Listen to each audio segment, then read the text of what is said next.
Can you say a few words so we can see if it's loud enough? Just say hello so we can check. Hello and shalom to all. As-salamu alaykum. 3 minutes is all yours. بسم الله الرحمن الرحيم والصلاة والسلام على رسول الله محمد وعلى كافة الأنبياء وكريم الله سيدنا موسى.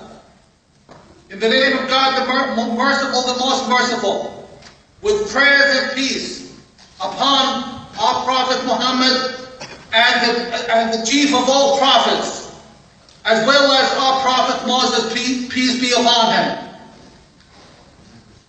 It breaks my heart that I wasn't able to be with you today, as my flight by Al has unfortunately been cancelled at the last moment.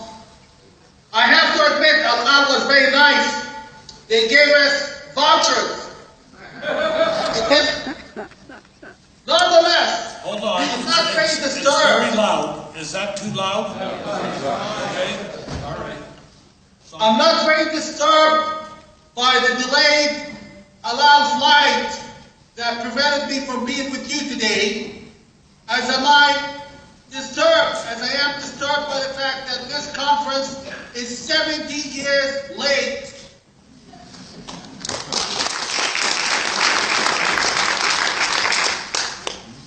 (1919), when there was a country called Palestine, that country which had Jewish minorities and Muslim majorities. The Hashemites of Saudi, who are citizens of Saudi Arabia with zero connections to our country, they agreed to the Faisal-Weizmann Agreement, which still binds them today, separating the land. Jews got 22% of Jewish Palestine, which is today called Israel, and we got 78%, and we named it Jordan. Jordan will remain Jordan. We're not here to discuss and compromise the sovereignty and the national patriotic image of our country. Jordan shall remain Jordan, and at the same time, for Jordan to remain Jordan, Israel must become Israel, must become a sovereign Jewish state on all of its soil. Without that, we won't have our sovereignty in Jordan.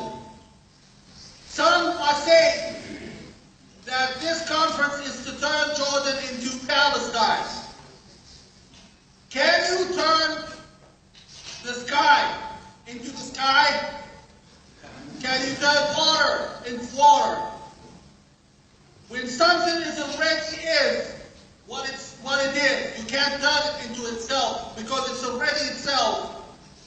Jordan has been turned into our homeland, not by us and not by the people gathered today.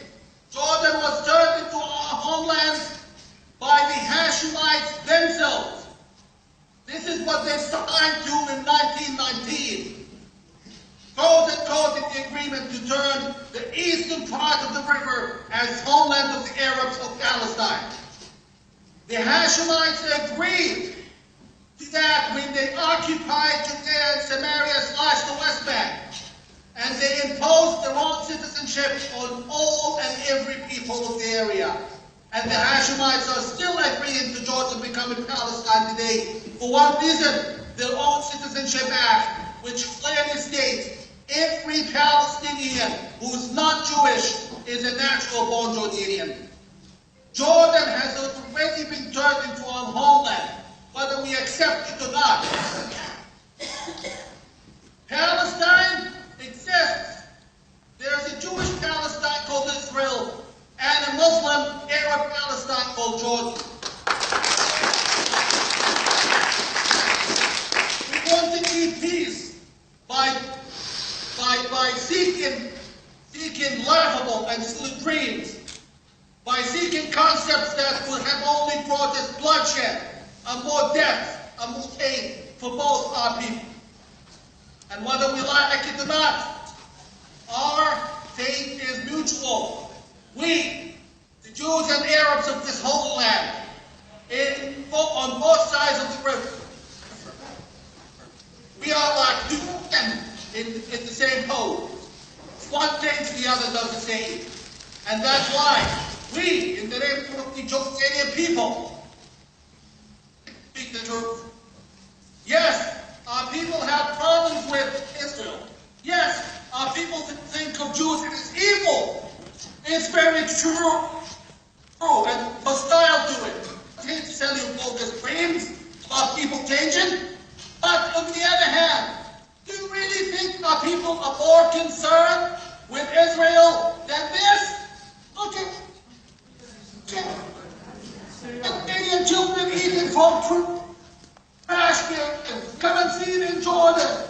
Jordanian children, children of the Palestinian Jordanians, children of the tribes of Jordan, the honorable tribes, which have always kept the dignity and respect above anything, are now digging into trash seed.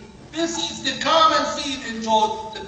You would be very silly and stupid to even assume that people who are starving in Jordan will actually choose to starve over having peace with Israel. Let's be realistic.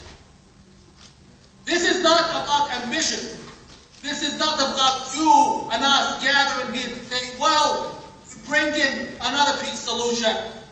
This is about us trying to avoid a disaster. One of the speakers gave an interview a few days ago. He's former Knesset Ariel Dad.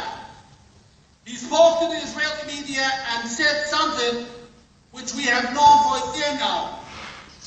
I can authoritatively tell you what he said is true.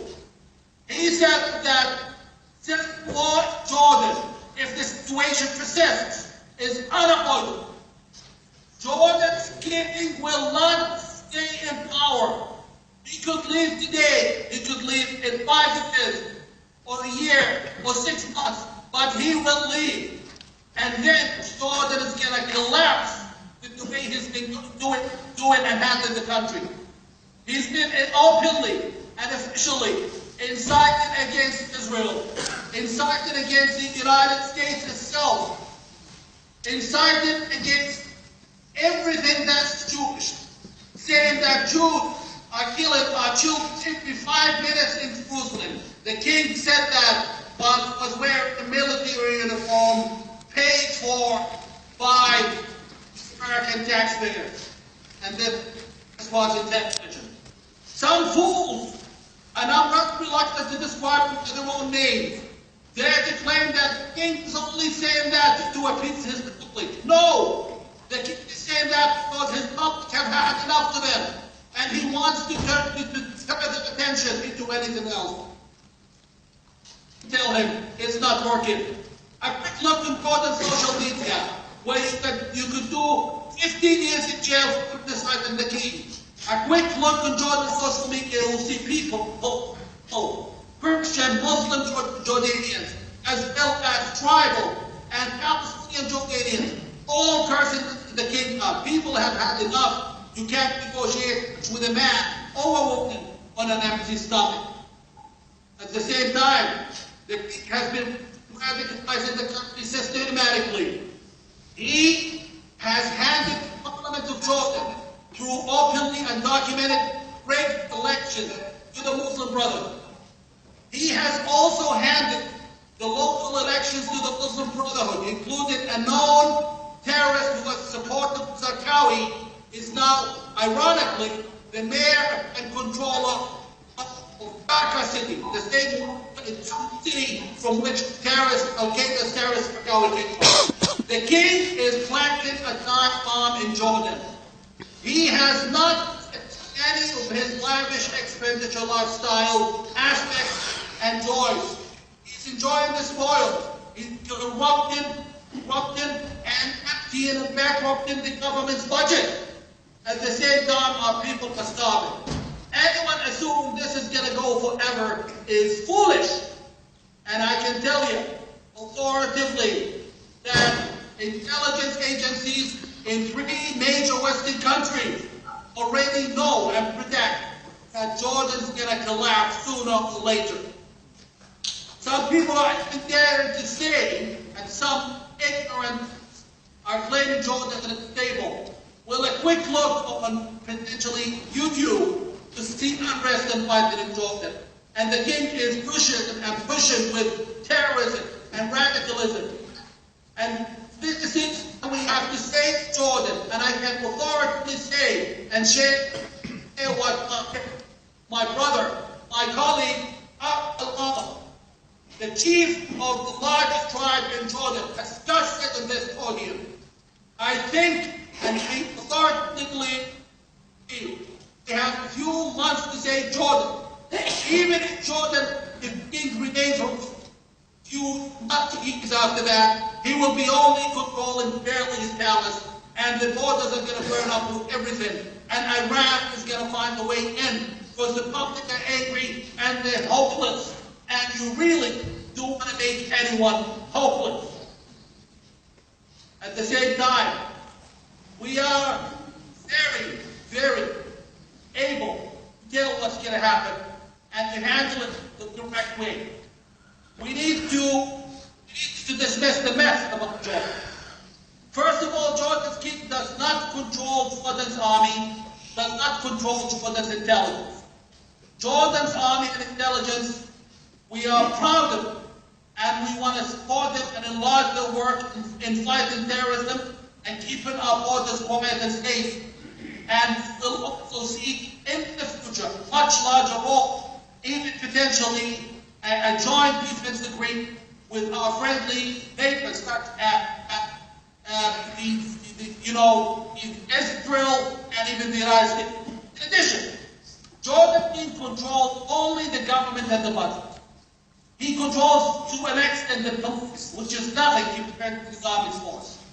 The last word is with Jordan's army. You saw Mubarak. When people went to the streets protesting against him, 3 weeks he was still intact. His painting was intact.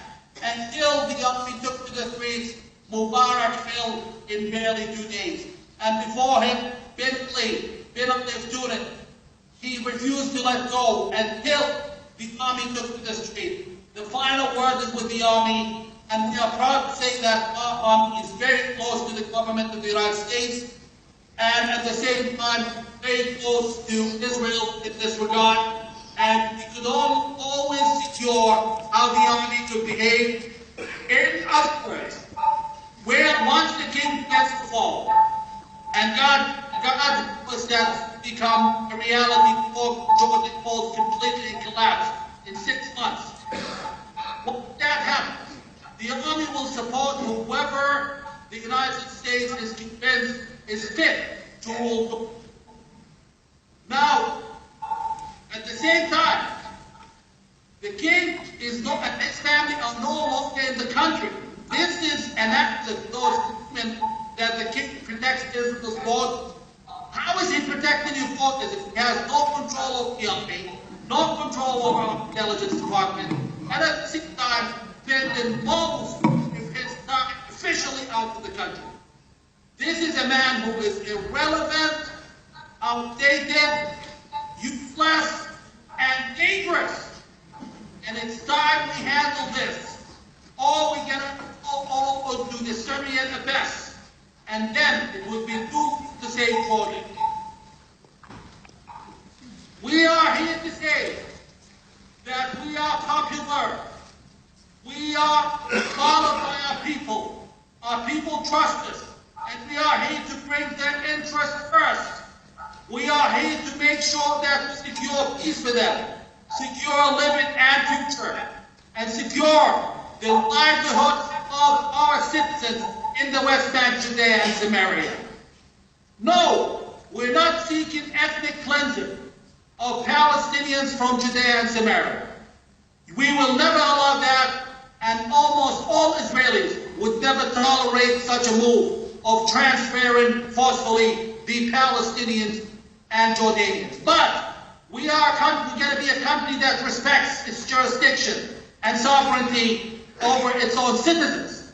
And the Palestinians in the West Bank, all of them, in case you did not know, all of them hold Jordanian passports and travel with them. All of them are Jordanian citizens. All of them, including Abbas Abu Mazen, who holds a Jordanian passport with his family members. And this prompts the question and begs the question, who is Abbas to represent either one of us? And definitely a Saudi king in Jordan doesn't represent anyone of the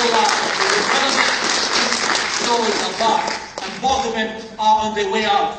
Tomorrow, today, we never know, but we have to prepare for the days to come. At the same time, we have to be clear. We have to be firm about the change to come. We will need your help in promoting our cause and promoting the right government for Jordan after the king leaves. What we will do is for the benefit of both of us. We will openly respect Israel's sovereignty over all of its soil. We will take care with all of our citizens in Judea and Samaria. We will give them welfare, we will give them education, and they will be respected and well taken care of residents of Israel, not citizens of Israel. We have had our share of the land. We have had our share. It's time to claim it instead of trying to claim someone else's land and make their lives miserable. It's time to call Israel sovereign in order to make Jordan sovereign. At the same time, once we are in power through the help of the United States, which we are not asking anything from the United States. We will not allow anyone to interfere in Jordan's affairs. But we trust that both Israel, the United Kingdom, and the United States will make sure that Jordan doesn't become another Syria, and they already realize the threats and the danger of keeping the king in power. And we trust that once things begin to change, they will be able to promote and help the right people, and the right people is us, and we're not in the business of promoting ourselves. We are in the logical business of saving our country. There's no other option for either one of us, for either people, the Israelis or the Jordanians. It's either this or we're going to all suffer. I was exactly on this podium 3 years ago in the Begin Center, and I warned that someone was instigating a third intifada. And I even warned only a month before the ninth intifada began, that both Jordan's king-elect and Abbas were already working on a third intifada around Jerusalem, and it didn't happen. And now, may this serve as your last warning. Will you need to prepare for change in Jordan, or all of us are going to suffer very soon, and we're going to suffer also inside Israel with unrest in Judea and Samaria and the West Bank. Therefore, this is our call to each and every one of you to seek help for us and for change and peaceful progress in Jordan. As for the terrorists who are already in Jordan, the Muslim Brotherhood, the first thing when we come to power, we will come as an interim government. The first law we're going to issue is an act banning all terrorist groups, including the Muslim Brotherhood, Hamas, and all of them, and banning them from running for office ever, and from even voting for those convicted terrorists amongst them. And therefore, Sisi of Egypt did the same thing, and we will secure victory. Our people are not seeking war. People in Jordan are very different from other areas. They are seeking their livelihood as much as they dislike Jews, as much as they think that Israel is evil, thanks to the systematic incitement by Jordan's king himself. As much as they think very evil and low of Israelis and Jews, they still don't want war. At the same time, once we take over, it will be only natural for our people to relocate if they wish so. Today, if any Palestinian Jordanian wants to visit his family in Jordan, they book him at the gate for up to 24 hours, sometimes 48. Humiliation. Some of them went on funerals, for 3 days funerals. They had to spend 2 days at the borders being humiliated by the Jordanian regime. This is not going to be our case. If they want to come to Jordan, receive welfare, receive education. The new Jordanian state is a welfare state. The new Jordanian state is a country that will take care of its citizens. We already have the money in Jordan. It's not going to cost the U.S. $1. We already received incredible amounts of money and aid from all over the place. All we are seeking is for the king to go and we get rid of his expenditure from his lavish lifestyle, from allocating 2 million dinar, $3 million a day as expenditure for his son's office. For his son, 22-year-old's office consumes $3 million a day as extras. And this is an example. Once we are able to build a healthcare system, a welfare system, an education system, we will have all of our people located if they wish. And if they wish to stay in Israel, they are welcome. And we trust Israel is going to take care of them as human beings with the best human being standard. But at the same time, they can vote in Amman. They can go seek health, education, and welfare in Amman. They can seek their own sovereignty in Amman, but not in Israel. May this serve as our last warning. If this is ignored and not worked on, if this is not taken care of, we are watching disaster in the making. And let me say one word about the Muslim Brotherhood of Jordan. People must understand that the Muslim Brotherhood of Jordan is, according to the king's words himself, a part of the Hashemite regime. The Muslim Brotherhood has launched a verbal jihad against me and against Al-Mallah and against this conference and against Israel, courting the regime, supporting the regime, pledging allegiance to the regime. The Muslim Brotherhood stood against the revolution we launched in 2012, the largest revolution in Jordan. The Muslim Brotherhood stood against it and said we won't allow the king to fall. He has put them in all major positions. While I'm sentenced to life in prison for merely speaking against the king at the beginning, the Muslim Brotherhood in Jordan has their own schools, banking system, and every position in the government they dream of. So, if the king falls, the Muslim Brotherhood falls. But if we don't make him fall soon enough, if the U.S. doesn't actually let him go soon enough, if we, the Jordanian people, don't receive the support to let him go peacefully and through peaceful and non-violent means soon enough, if we don't do that at the maximum of 6 months, I think very dark days ahead of us, and we need to make sure this doesn't happen. At the same time, we have to conclude that the future Jordan that we are seeking is a Jordan that's in full partnership with Israel. Yes, it will be difficult with the people, but the people follow the leaders, people follow governments, and our purpose is full sovereignty for both countries, and at the same time full partnership. We see our relationship with Israel as a relationship between two partners, just like the one between the United States and Canada.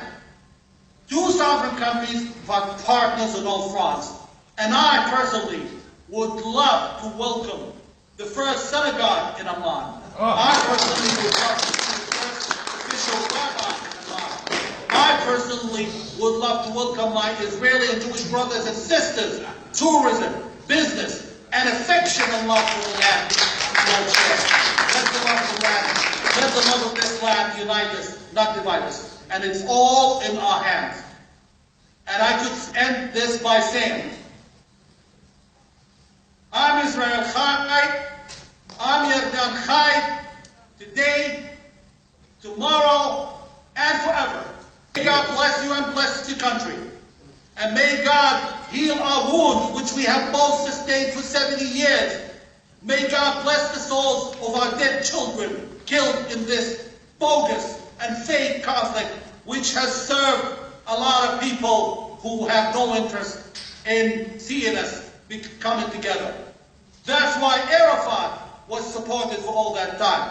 A man who never cared for us, never cared for the Palestinian people, and who, by the way, was even born in a foreign country.